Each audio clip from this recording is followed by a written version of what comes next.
Hi guys, today we're going to recover permanently deleted photos on iPhone. So first of all, unlock your iPhone and open the Settings app. This is where all your Apple account and backup settings are available.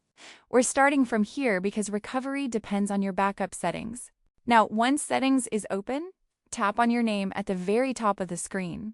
This will take you into your Apple ID section where all your iCloud data is managed. Don't worry, we're just heading to the backup area step by step. After that, you'll see multiple options, so just look for iCloud and tap on it. This section controls your cloud storage and backups for photos and other data.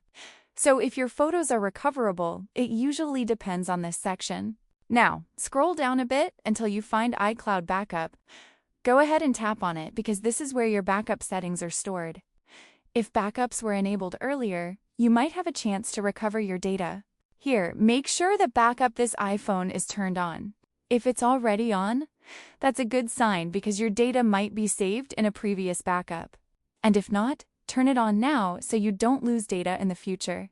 Now, if you want to try recovery, you can tap on Backup Now. But here's the honest part, this only helps if your photos existed in an older backup. So, recovery depends on whether your data was saved before deletion.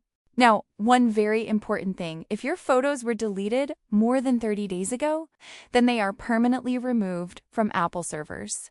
And honestly, in most cases, after 30 days, recovery becomes impossible.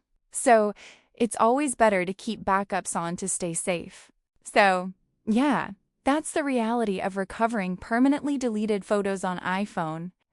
If this helped you understand things better, make sure to subscribe and drop a comment if you have any questions.